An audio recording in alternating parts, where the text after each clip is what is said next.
Hello everybody and welcome back to Screen Stars. I'm here today to review the 2018 superhero Pixar movie Incredibles 2.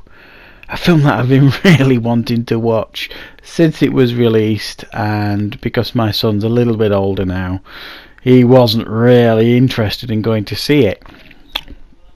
But I've finally been able to see the film now, so I've been looking forward to doing this review. I'm a huge fan of the first Incredibles film. I've got such fond memories watching it with my son when he was younger. I think the first Incredibles and Megamind are two outstanding animated superhero films. I think they're brilliant. I love them. I really did enjoy the first Incredibles. And what's the second Incredibles like? What is this film all about? Well, it follows interestingly straight on from the end of the first one, basically. You know, when they have that battle with the Underminer. Well, it follows on straight from that. You see that battle with the Underminer. It doesn't go according to plan. They get lambasted for causing all this damage and stuff. They're still illegal. They're not allowed to practice their superhero activities. They have to live in a hotel now, because if you remember at the end of the first one, their house gets destroyed. And they're pretty down on the luck, basically, until they're approached by Bob Odenkirk's character, Winston, who is a big ambassador for superheroes. His father worked very closely with them years ago. He holds them in high esteem, and he wants to bring the supers back. He wants them to be seen in a positive light, and he wants the law changing. So he comes up with a plan, and he basically sits them down and says, right, you know, we've got these cameras, we'll put them in your suits, we'll film everything, and we'll be able to, everyone will be able to see what a great job you do and how they can't live without you. But we're going to start with you, Elastigirl, which puts Mr. Incredible nose out of sync, to say the least, because he thought he was going to be the one chosen. But no, it's Elastigirl. So he reluctantly agrees, Mr. Incredible, to stay home with the kids, while Elastigirl goes out and does all the superhero stuff. And she does that with great aplomb, and she uncovers this plot by this new supervillain who's hypnotising everybody and doing the usual thing. And they've got this new supervillain's got an agenda, doesn't want the supers back, basically, and will do everything in its power, this new supervillain, to prevent it.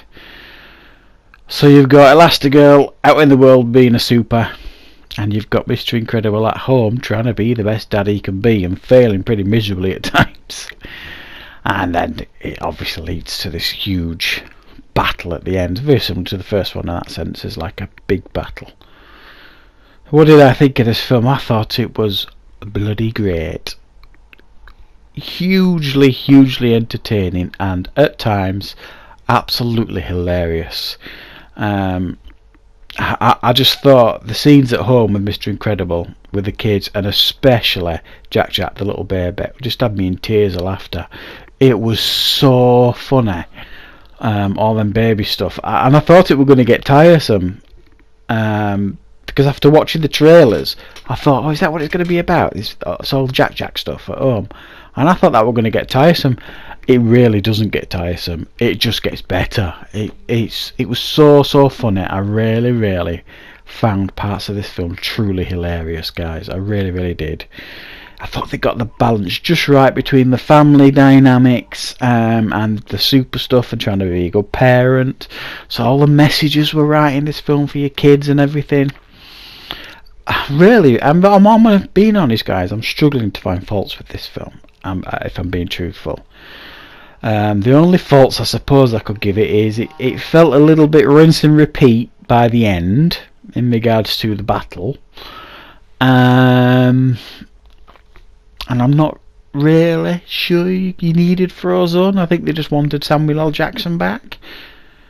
But a huge thumbs up. They introduced a load of new supers in this one. Really interesting, fun ones as well, that had these lovely, nice variety of powers, which I thought initially I thought wasn't going to work, but it really did work wonderfully well. And I found the film utterly charming, hugely entertaining, and an absolute blast. And I've got to say, guys, if you haven't seen The Incredibles 2, if you're an adult out there and you don't have kids and you're thinking, well, I'm not watching that, trust me, watch this film, guys. If it is so entertaining, it's right up there with some of the best superhero films you've seen in the last 2 or 3 years. I'd stand this film easily next to your Black Panthers, your Avengers Infinity Wars. It's miles better than Ant-Man and the Wasp, from my perspective. Hugely entertaining, loads and loads of fun. Really thoroughly enjoyed it. A true event film, this, and Pixar's done it again, in my opinion. After such a long wait from the first Incredibles, this doesn't miss a beat. It's 9 out of 10 for me. One of the most fun experiences I've had this year watching a film. This has got a strong chance of making it into my favourite films of the year. Really thoroughly enjoyed it, guys, and I highly recommend it if you haven't seen it. So 9 out of 10 for me. Please leave me some comments. I'd love to know your thoughts on the Incredibles 2 film. And once again, guys, I thank you very much for watching.